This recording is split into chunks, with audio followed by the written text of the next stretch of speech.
We stand firm and steady, grounded in the timeless truths that guide us.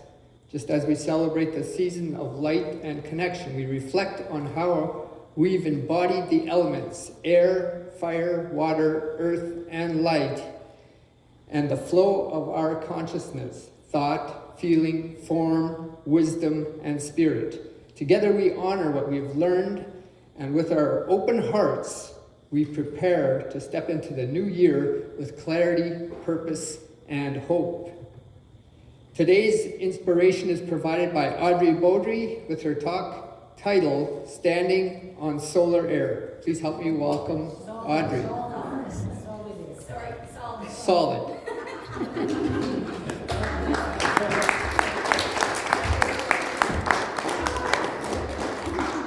Solar comes from the sky too, so.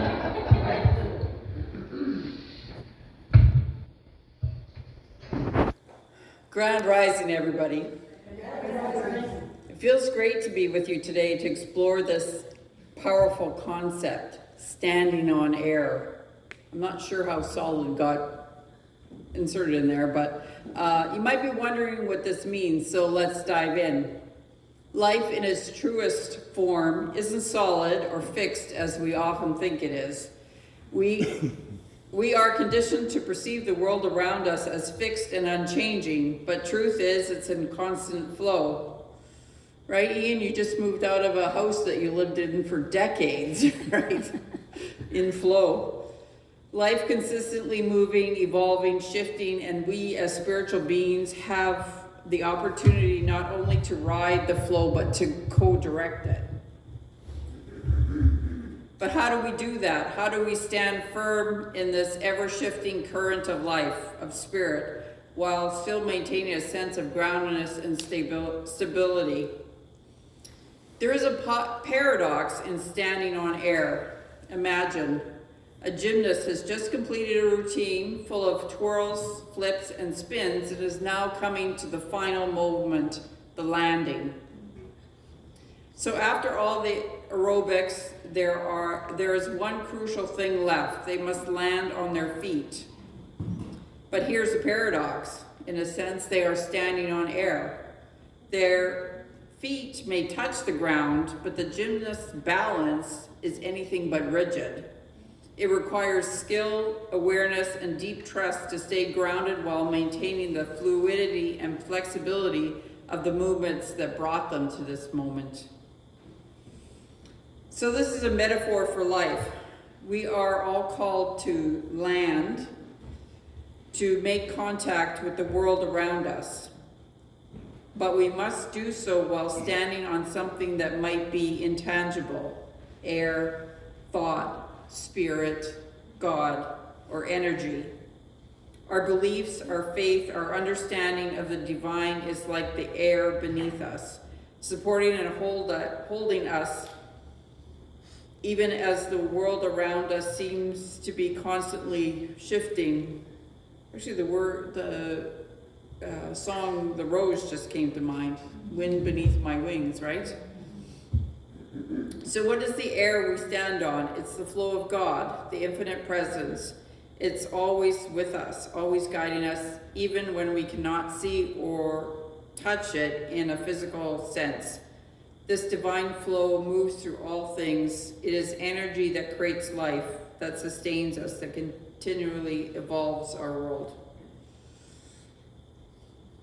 Everything is created twice, first in the mind, then in form. Our thinking and our beliefs have a powerful influence on our lives. In the late 1880s to turn of the century 1900s, Emma Curtis Hopkins declared, "There is no matter," as her argument against separation from the one. Emma Curtis Hopkins is probably the first leader of New Thought thinking. She was also a teacher of Ernest Holmes amongst a couple other religions that have come forth from her teachings. And she was an absolutist, so in the sense that she believed in spirit absolutely. So there was no matter, which means like that spirit and that spirit and that spirit. It's not matter. While we may disagree based on today's scientific wisdom, we in the Science of Mind teachings do recognize that all matter is produced by spirit. But a quantum physicist will tell us things are nowhere near as solid as we perceive them to be. Our thoughts, our beliefs, and our consciousness are powerful tools that shape reality. So if we want to experience life that flows harmoniously with the divine, we must align ourselves to that flow. Just as the gymnasts must align their movements with the rhythm of their body to land properly, we must align ourselves to the rhythm of spirit to stand on air with confidence.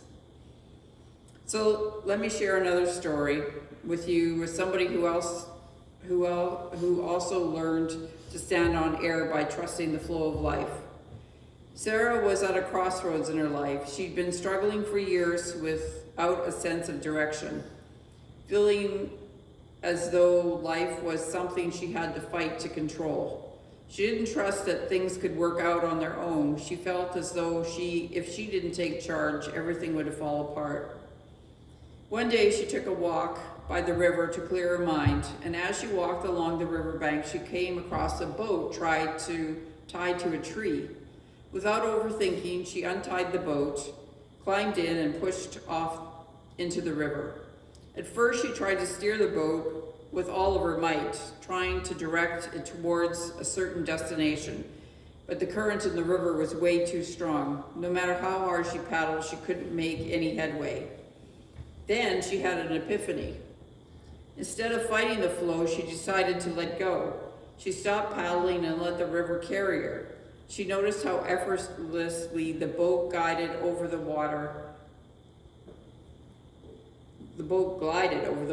when she simply allowed the flow to guide her.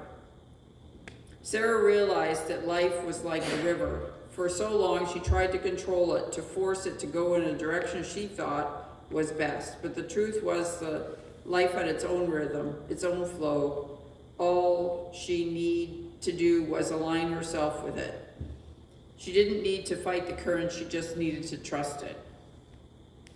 The story is a beautiful reminder that divine flow is always present, always guiding us, and even when we don't exactly know where we're going.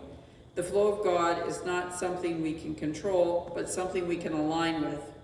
Just as the gymnast might align with the invisible forces of the law of gravity and momentum, we must align with the flow of the divine experience in its highest expression. In the Science of Mind teaching, Ernest Holmes tells us there is only one source, God, Spirit, Infinite, and this source is always flowing, always expressing through us and through all creation. Our job is to align our thoughts, our beliefs, and our actions with this source. When we do, we are no longer struggling against the current of life. We are in harmony of it. Unfortunately, this does not mean that life will always be easy. We will face challenges and we will still encounter obstacles, but when standing on air, when we stand on the principles of truth, of divine presence and spiritual understanding, we can navigate through life's challenges with greater grace and ease. Our beliefs are powerful. They shape our experience, and when they influence the flow of life in our world, the only work we need to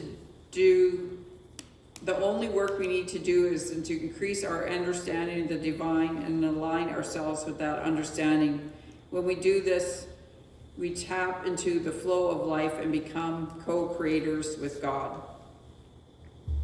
Okay, there's so many new faces since August. I'm going to explain this symbol up here.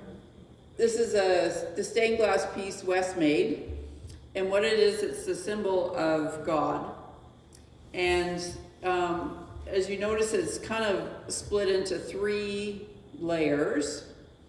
And the first layer is what we call mind. The second layer is law. So law is, by definition, kind of the background rules that things get made, things are produced, and then the bottom is form.